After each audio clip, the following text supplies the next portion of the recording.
Hey there, Wendy here with Jazzydoodledesigns, and today we're going to do another one in Meine Reise, durch, Afrika. I'm coloring this book to completion, and today's page, I thought the weather's kind of rainy outside, it's kind of doom and gloom. We're heading into spring, but we're not quite there yet. So I thought, let's speed things up a little bit. Let's do something bright and colorful and fun. So we're going to do this underwater double page spread, and I'm going to use Prismacolor pencils, and it's going to be colorful and it's going to be fun. So grab your swimsuits, grab your snorkeling or scuba diving kit and your passport, and we're off. Here's the Prismacolor pencils we'll be using in this color along. You might want to pause here. Just a few housekeeping notes. All of my color alongs, unless otherwise noted, are recorded in 2x speed. So if you want to slow these down, you can go to your gear icon in YouTube and put them on half speed, and that will make them in real time. That way the videos aren't too long, and yet if you want to see them in real time, that's always an option.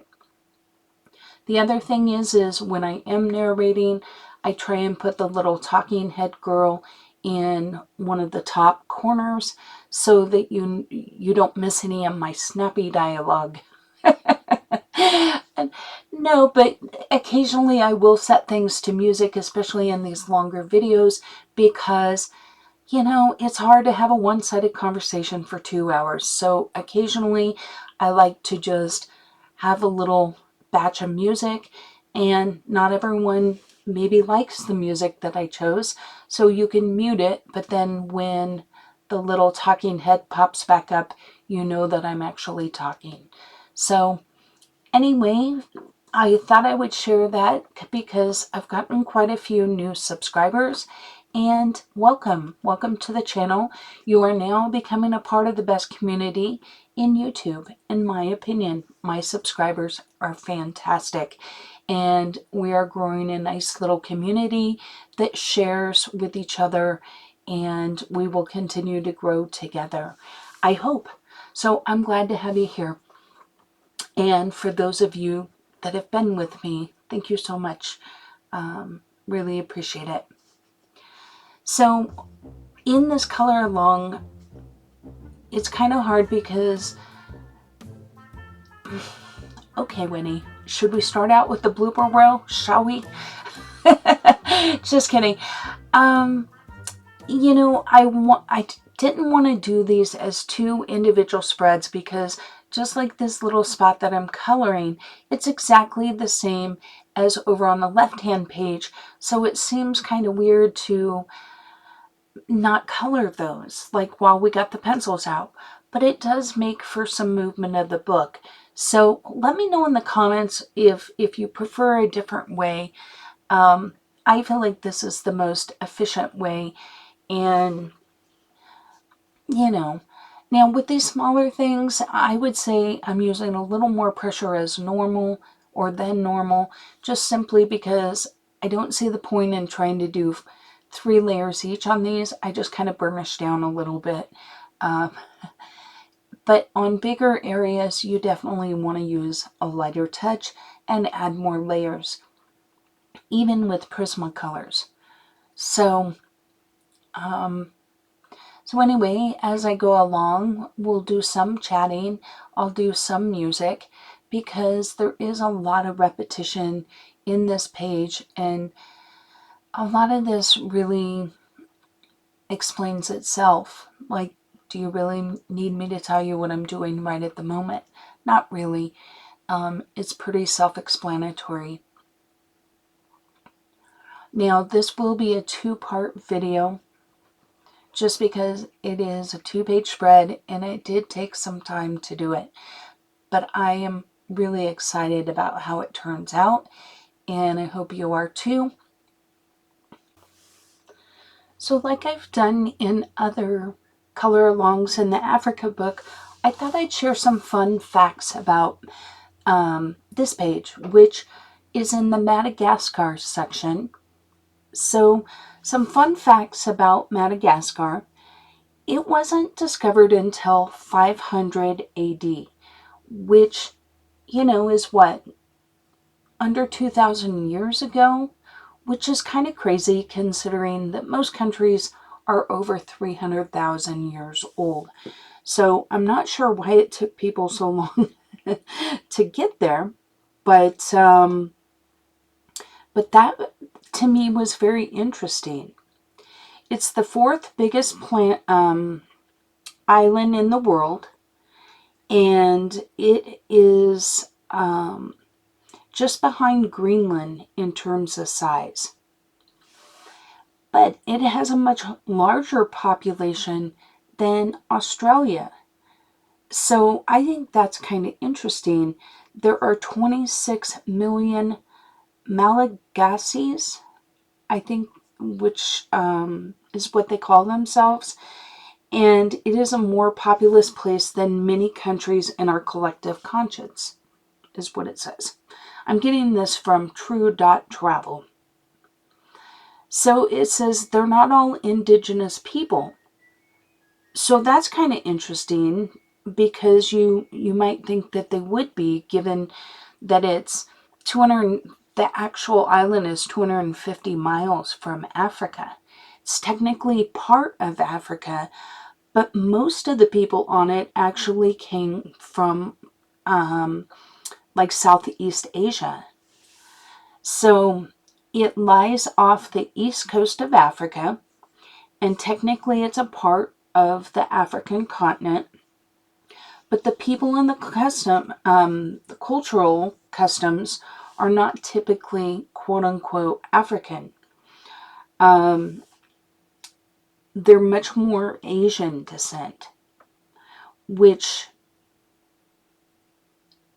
is curious to me, like how that came to be.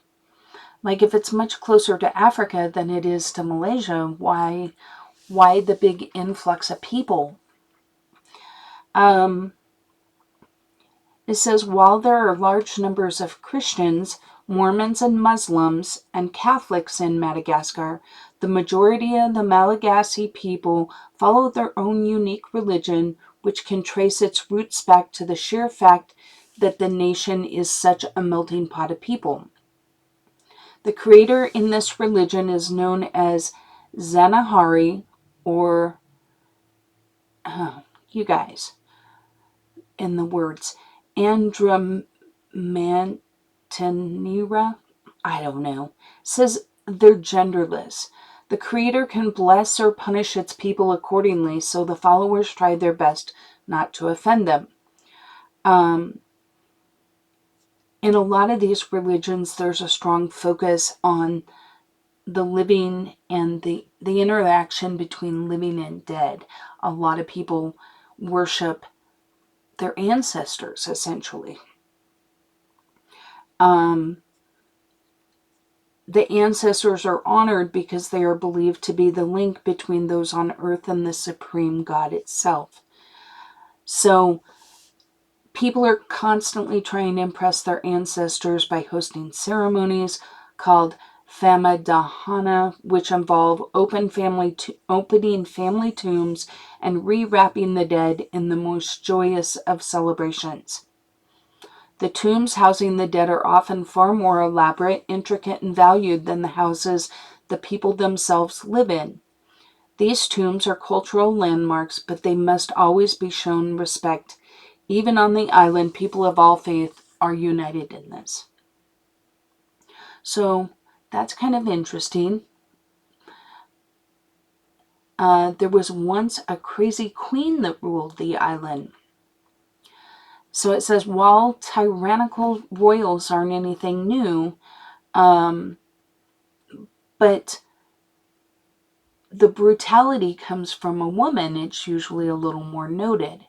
So during the 1800s, Queen Ranavalona ruled over Madagascar, ruthless from the very start. She killed those who got in her way and grew paranoid, killing even those who dared not. Later, she attempted to eradicate Christians from the island, and she has the reputation as being the most murderous woman, perhaps of all time. She hated the British, she hated the French, and she used her own people for slave labor. She maintained order by poisoning them. If those people died, they were, quote, guilty of whatever they were accused of. She had a 33-year reign, and the population cut drastically in half during her reign. Wow, that's crazy. You can still see the remains of her palace, the Rova of Antananarivo, in the capital to this day. You guys, I'm so sorry. So it's just a very diverse island. It says it is considered a mega diverse. It's not a colloquialism. In fact, Madagascar has been determined mega diverse by Conservative International. Many of the species on the island are found literally nowhere else on the planet. Theories suggest that this is because of the lack of human influence. We weren't there for thousands of years, so we haven't had as long to disturb them. Only 17 countries worldwide have this classification. So that's kind of interesting. To further highlight its uniqueness in this respect, it is said that 5% of all known plants and animals can be found exclusively here. You'll find just about everything weird and wonderful. For example, half of the world's chameleons live here, as well as dozens of species of lemur, the island's signature animal. The film Madagascar wasn't quite telling the truth, though, suggesting tigers, giraffes, and hippos live there when actually they don't. So there's a bunch of distinctive birds there, and it's famed for its distinctively shaped baobabs, as well as a plethora of orchids and spiny forests of the desert southwest. So, let's see.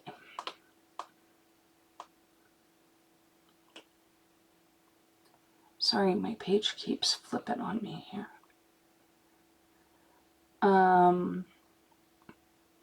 So as far as heritage sites, there's the Royal Hill of Ambohimanga, which is 500 years old and hosts a whole ensemble of sacred places within a city and burial grounds. It's the sacred spot for rituals, and many people make pilgrimages here from around the world. The rainforests are protected as well, and there's a nature reserve. I don't know why my phone keeps flipping. It was once a pirate haven.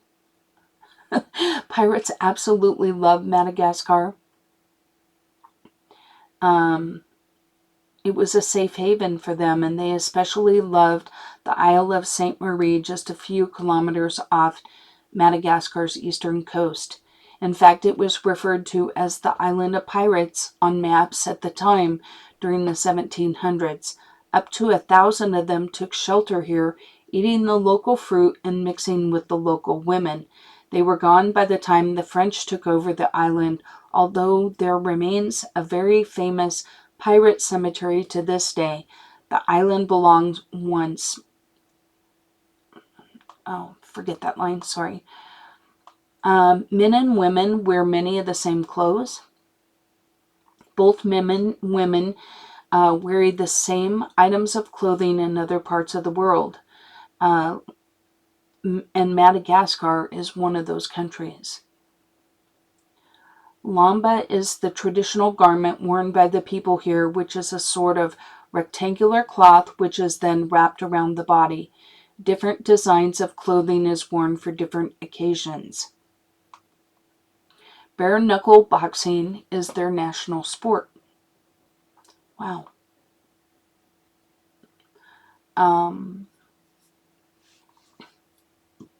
And I guess it's treated much like football is in the UK. The violence is gratuitous, but participants enter it willingly. Up until recently, it was mostly men taking part, but now women are getting involved as well. Not to be outdone.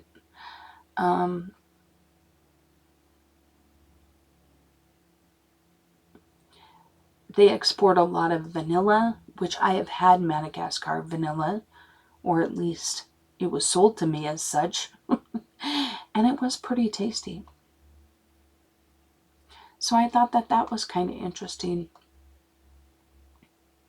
Now, as far as what we're doing on the page here, my goal is to have the darker colored water leading up to the lighter color.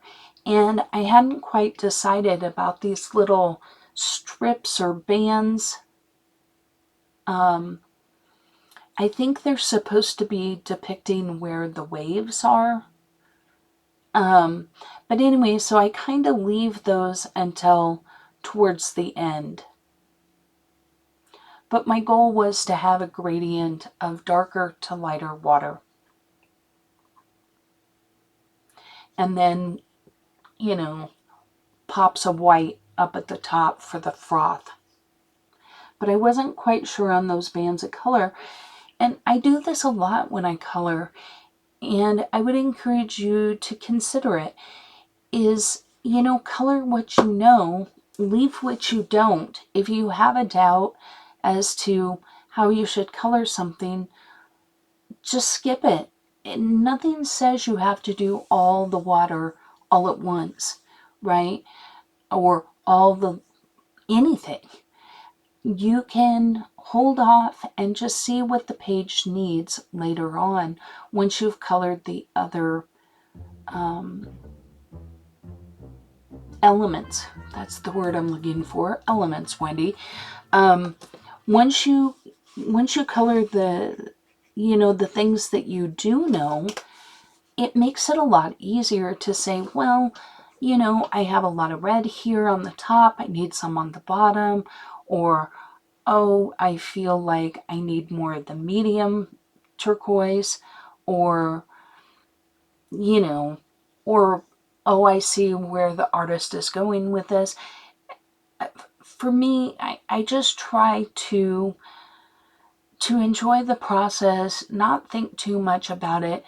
But that being said, I think sometimes we pressure ourselves that we have to finish everything immediately. So like, let's say that you're coloring one of those fish and you've decided, well, I want it to be a green fish, but then you're not really sure if you want blue stripes? Do you want orange stripes? Do you want yellow stripes? Do you want any stripes? Maybe you want to put some polka dots on there. But maybe you just don't know. Like, move on. Wait and come back to it. And I find that that makes it easier for me. I think sometimes I get a lot of people saying, well, I don't know what to color. Like, how do you pick your colors? One of the things that I will tell you as to how I pick it, like for example in this page, I did not go into this page knowing, oh, I want the coral to be this color and I want the turtles to be that color, and you know, I don't have it all mapped out. I might have certain elements mapped out, like I know that I wanted the water to be the turquoise blues and not blue, right? Because you could have totally done this with dark blue to light blue as opposed to dark turquoise to light turquoise. So that is a decision that I make. I know that decision, so I color it. Or maybe I know that I want these turtles to be more warmer tones. Like I want them to be brown, golden turtles as opposed to green and blue turtles, right? And so with the decisions that I have made, those elements, I colored those things. I know that this girl, I want her bodysuit to be this gray-black color, right? So I go ahead and I put that on paper, and then I make the next decision, and then the next decision. So sometimes on a page, you only know certain things. Well, I would encourage you, just start. Get those colors that you know on paper, even if you don't finish them. Let's say that I don't know where I want to put my shadows on this. It doesn't matter. Do a light layer of gray over the entire, wetsuit, and then move on. You can always come back. So while, I think sometimes when people see color alongs, they think that we as colorists have all these things. It's like we have some picture in our mind of what it's going to look like when it's done.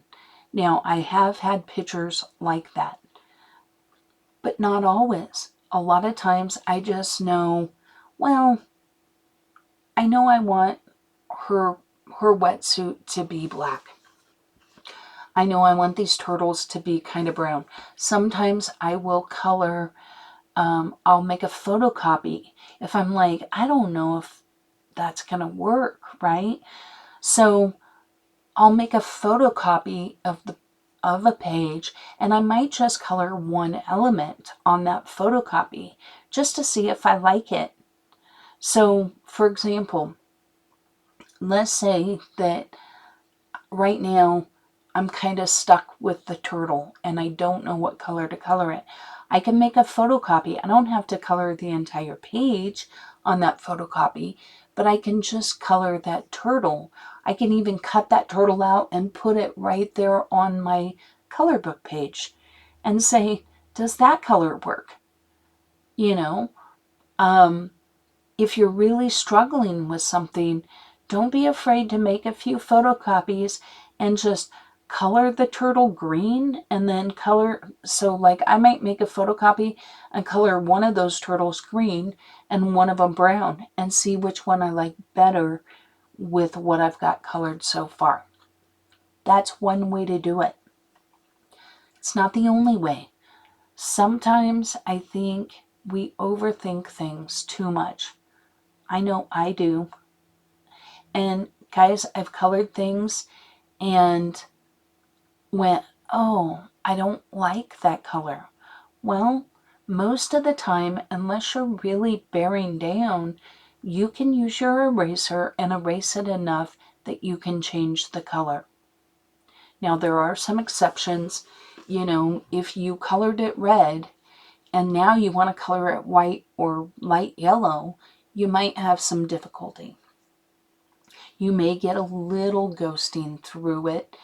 But what I've found is, that's how we grow as an artist. Sometimes I've done things and I considered them a mistake, but then how I fix it, I end up learning something or doing something that I'm like, oh, I really like that I never ever would have done without making the quote-unquote mistake. So, I'm not trying to diminish anybody's fears here, because believe me, I have stared at a blank page before and was like so fearful of messing it up that you don't even want to start. But I would encourage you to start. The second thing that I will tell you is almost always a page has to look ugly before it looks beautiful. I mean, I have colored some pages that when I was halfway through looked terrible. And yet you have to take it to that next level. You have to, look at the water right now. It's not blended smoothly. I mean, it looks okay. It doesn't look bad, but it's not finished. I'm going to add more layers. I'm going to add some more colors. So just understand that I think people give up on their pages too soon. They color 2 elements and they go, oh my gosh, I don't like it.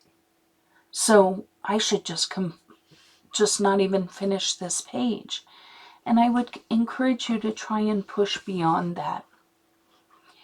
For example, things look different in relation to other things. So what I'm going to tell you is that if you color the face, like let's say you're doing a portrait and you've got this all white space and you go in with peach, let's just use peach, and you color her face and you go, oh, that looks really good. I can guarantee that when you're done, the face is going to look too pale. Because when you first color, you're comparing that color to white. So when you compare peach to white, it looks darker. Once you put dark hair around her face, or even colors on the page, in contrast, that peach is going to look really light. So oftentimes, if you are coloring a portrait and there's just nothing but white space, it should look really, really dark. Like you should be scared dark in order for it to look good once all the color's on the page. So oftentimes, I will personally color skin later in my coloring because I want a truer indicator of, how dark should I go in relation to, does she have blonde hair? Does she have black hair? Does she have brown hair? That kind of stuff. The same holds true of this page. When I first put that blue down, it's so much darker than the rest of the white that it really looks dark. But then you see that I put my little girl in there and now I got some darker tones. Now it's starting to look lighter. And that's just what color does. And that's why sometimes people put backgrounds in and then they don't like their background. Or they don't like how the page looks once the background's in, because those colors influence what the rest of your picture looks like. Now in this page right here, be real careful going too dark, because I kind of lost sight of the fact that it was in those rays of light. And I wanted those rays of light to be that, sap green light maybe, or there's another really light green color. And so like right now what I'm coloring, I probably should have left that uncolored, in those bands of light. Personal choice. It works out. We fix it. It's all good. But, if you're doing it right now, just be mindful of that if you want your beam of light to look lighter in the water. So I hope that you found that information helpful about color and contrast. I think it's something that as a brand new colorist, you're not aware of, and no one really voices it. They don't really talk about color in relation to other colors. They just say, well, I'm using light aqua here. And that's fine. I'm not telling people how to do their color alongs, and I'm not saying mine's better. I'm just saying keep that in mind when you put your colors down, especially for things like skin tones and stuff, because the colors around it will definitely influence how dark or light that color looks once all the colors on the page. Now this side's definitely a lot more complicated in terms of these bands of color. You can see where there's like this wave.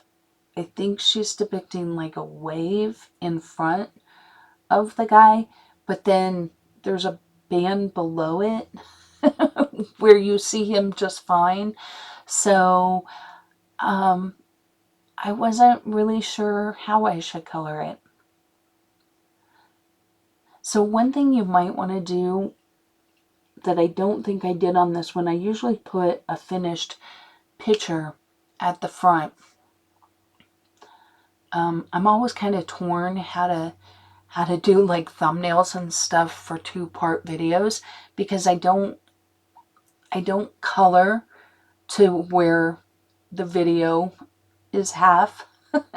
I color the entire page and then in editing decide how much is one part and how much is the other part. So I don't really have any pictures to say, stop here. This is what we're going to do in this page or in this part. So I usually just put the full picture. But tell me what you think. Oh yeah, gray green light. That's what it's called. But you can see here where that piece right there that I'm coloring probably should be lighter. But it's all relative. You can erase if you want. I think I do later on in the video. Because like I say, I kind of jump around a little bit. I want to get some other colors in and then just see how well it works and what I need to do to fix it.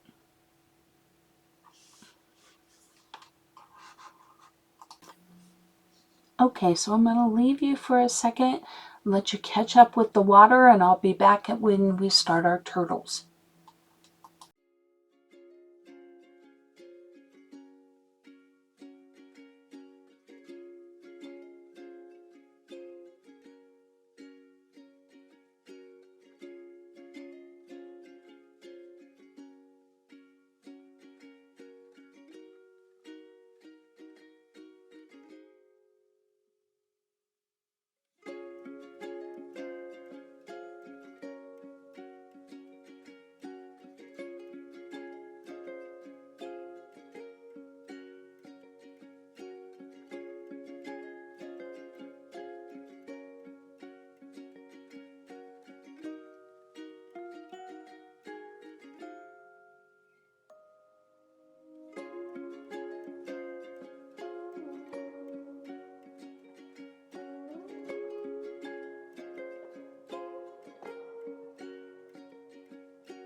Okay, so I decided that I kind of wanted some warmer colors in here, and I wanted the turtles to stand out from the page.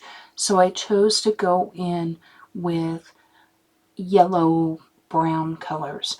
I also chose not to really do anything with the pattern.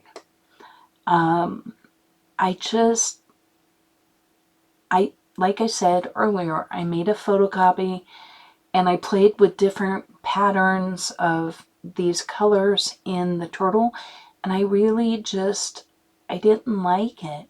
And so I am just going over it and coloring it as if the patterns weren't there, as if these were just like a disc. And I really like how they turned out, and I think the patterns are still there. They're still visual, but I didn't use them,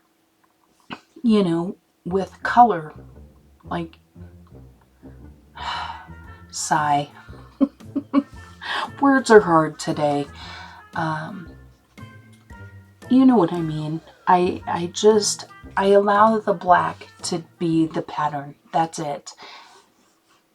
But I really like how they turned out. And once again, I go in and I map out my colors nice and light, and then I go in and continue to layer up until I get the saturation level that I'm looking for. Like right here, they look very muted. The colors aren't really popping, right? But each layer is going to add some more depth and some more saturation, giving these a much richer look. So just take your time and just kind of shuffle through each color until they're colored the way that you would like. Now at the end of this, I will go through everything with my blender pencil. But in order for your blender pencil to be effective, you have to have the layers of color. You can't just lay one layer down and expect it to get these kind of results. You still have to put in the layers. And then I'm going in with a little bit different color palette for the body. So you kind of mapping out my highlights here where I want the lightest part of the turtle to be. I was going to say, Wendy, don't forget his little arm, because you know I'm notorious for that. But I'm just working my way through these yellows, and I will incorporate, I believe, goldenrod as well, which is in the body of the turtle.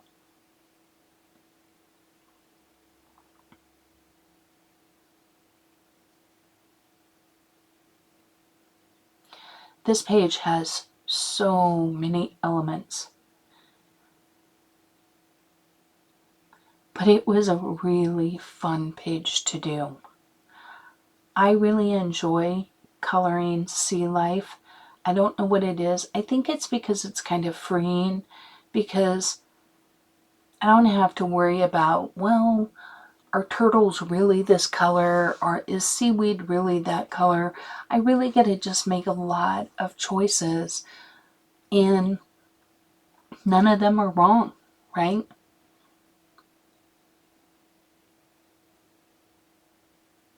We control every element on our page, and I think too often we get a little fearful.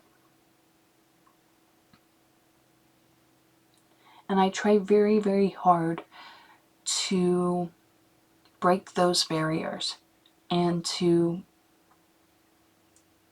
just relax more and enjoy the process of it. I know it's easier said than done, but consider this. So I've been coloring a while now.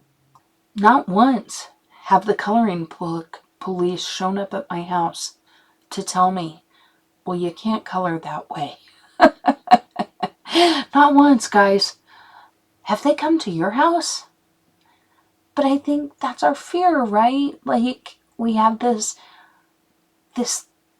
barrier in our mind that says we have to color a certain way, or, you know, we have to blend, or we have to layer, or we have to use Prismacolor, or we shouldn't use Prismacolor because quality control, people.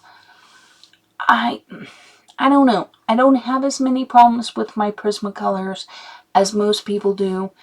That being said, have I had pencils where the lead continually broke? Yes, I have. But I've had it in more than one brand of pencil. And it's discouraging when that happens. And I get it. But I absolutely adore working with Prismacolor. I love, love, love their palette. And I just like how much pigment goes on the page, because I am a little more impatient. Polychromos, I enjoy working with them. I've used them a lot in this book so far. And I do feel like they work really well in this book. I've had people say that they don't enjoy using Prismas in Rita Berman's books. I don't know.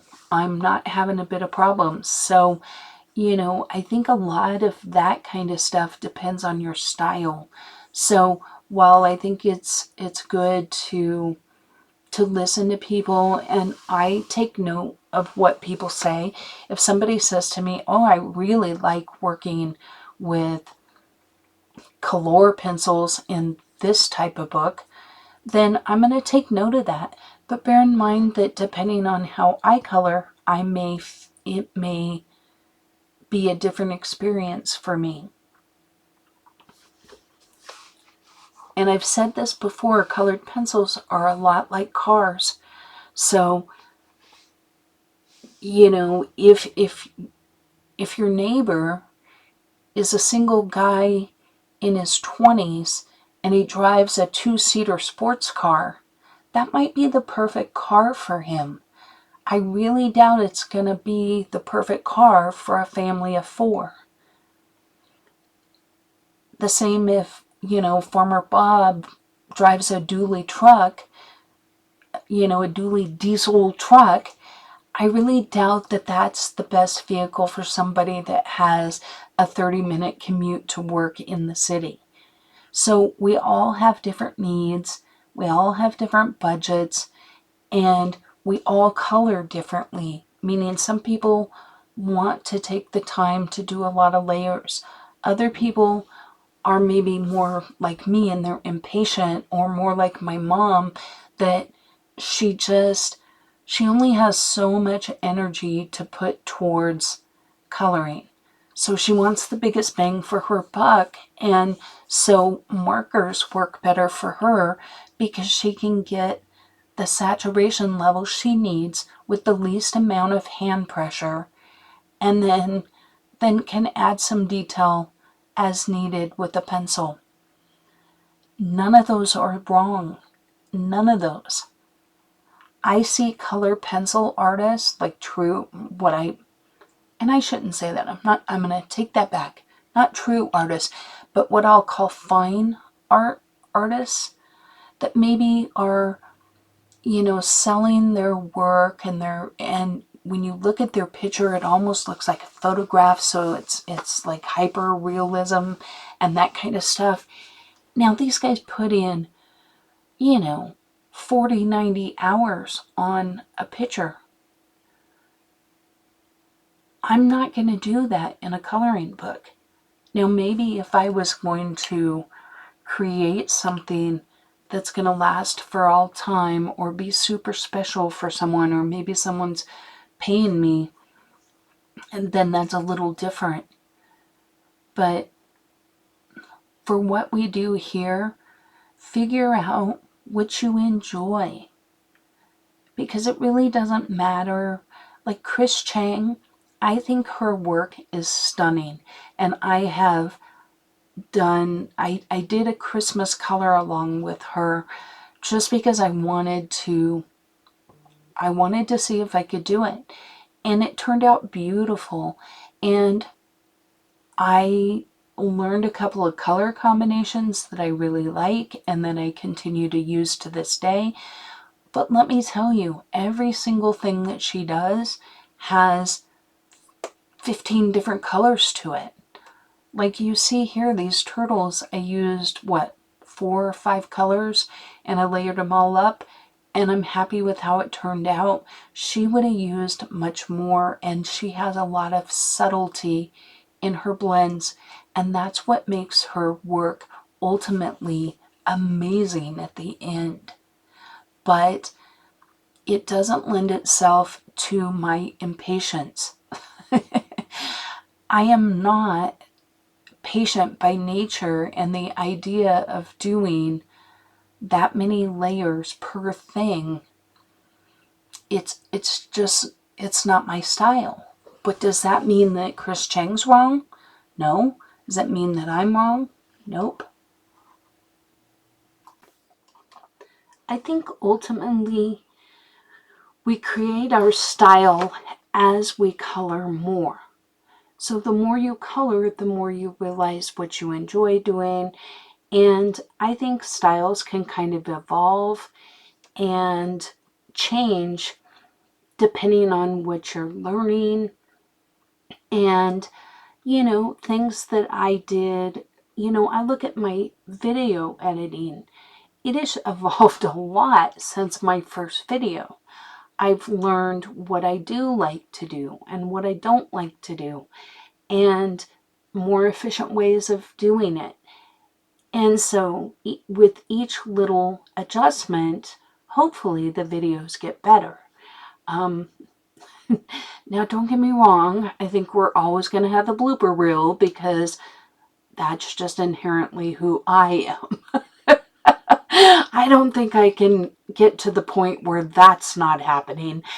But that being said, it's like same with my coloring. When I first started, I was a lot more heavy-handed than I am now.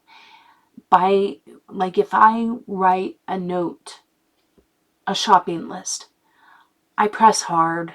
I I write fairly big, that kind of stuff. You guys have seen my handwriting.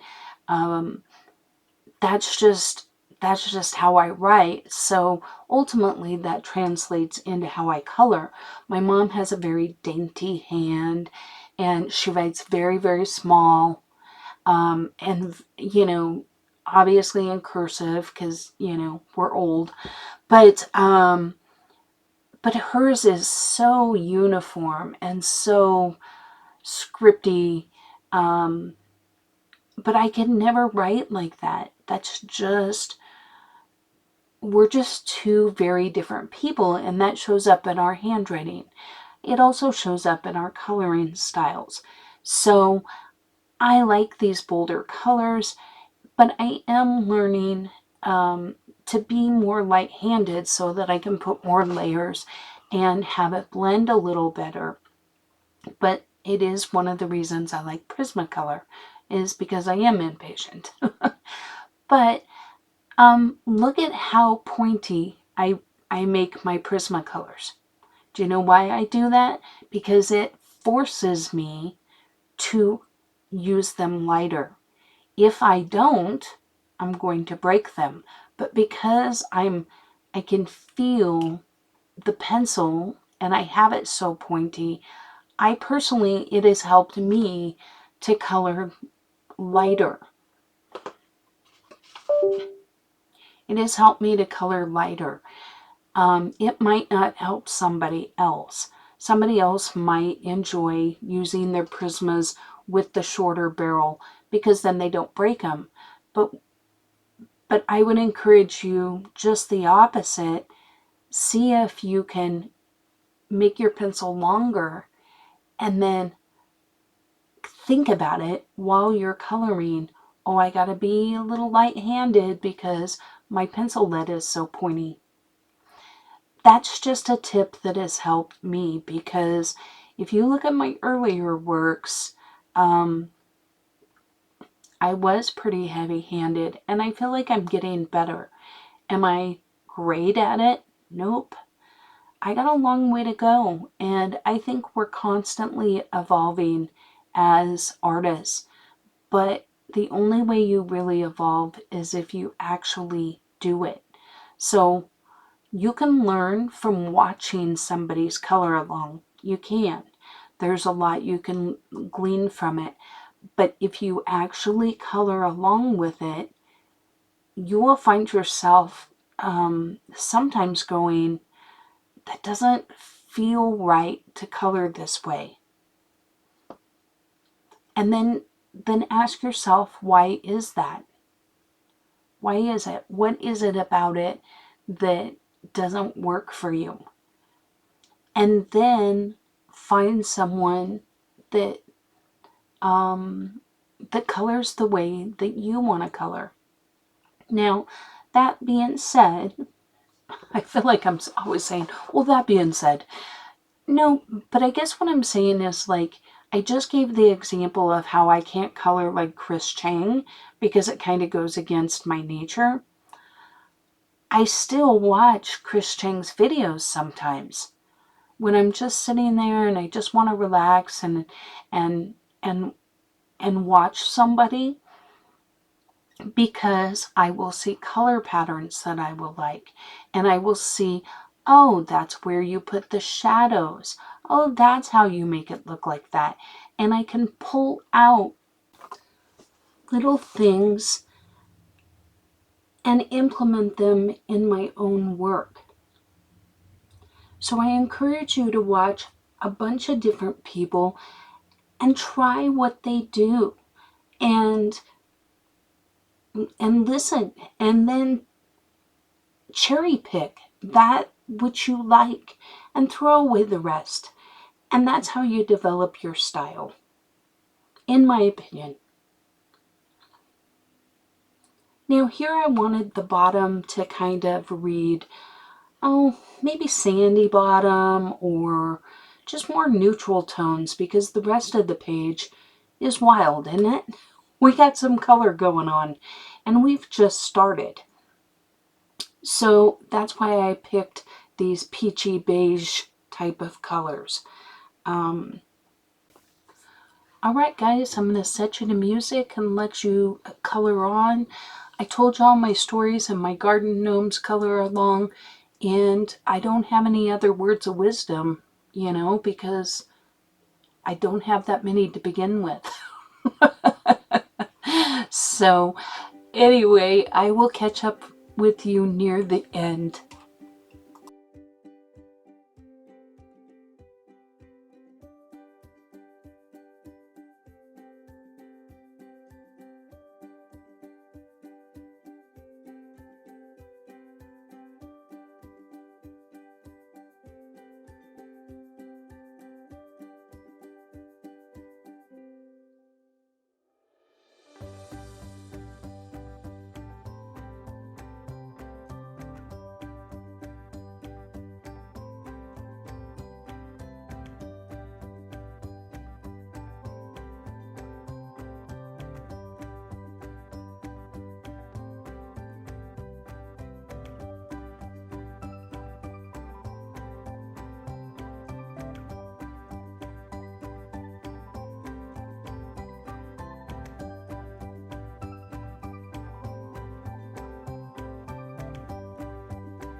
Okay, I am back. Guys, I don't know what it is about this little piece down here, but I change it like 3 or 4 times, so you might want to just do whichever one you like. But every time I colored it, I just didn't like how it turned out. So I would erase it and then start over with a different color. The downside to this, as you can see, it did kind of stain the paper. So now when I go in with my next color, that color's kind of influencing it.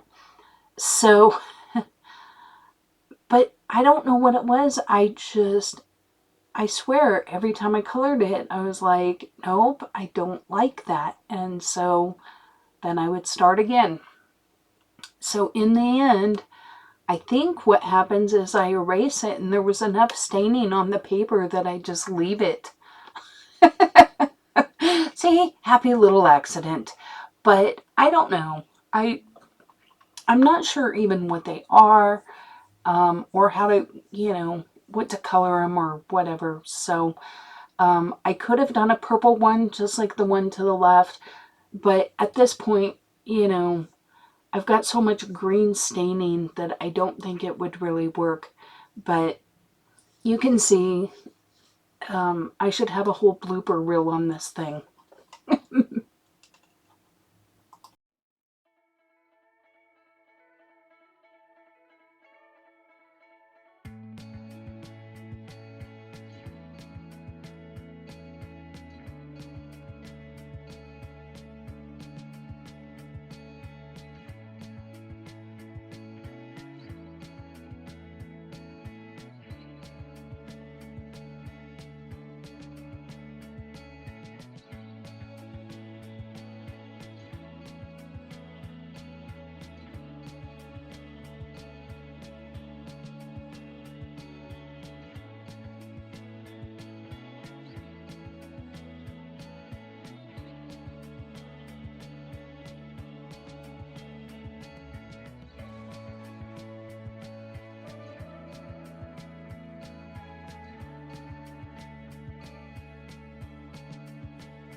Hey guys, I'm back and we're winding down our color along. And so I just wanted to say, as always, I appreciate you coloring along with me, and I would encourage you to subscribe to the channel so you don't miss part 2 of this color along, as well as any other color alongs I post. If you hit the notification bell, it will also just send you a little notification letting you know that I've posted a video. And you may already know this, but when you click that bell, you don't sign up for any emails from me. You're not on any newsletter list or anything like that. It just notifies you whenever I post a video. So if that interests you, go ahead and click on that. And until next time, take care. Thank you for watching another video from Jazzydoodledesigns. If you enjoy adult coloring content, please consider subscribing. You can now find me on Instagram and Facebook as well. I welcome all comments and suggestions. Don't forget to like the video before you go. And until next time, take care.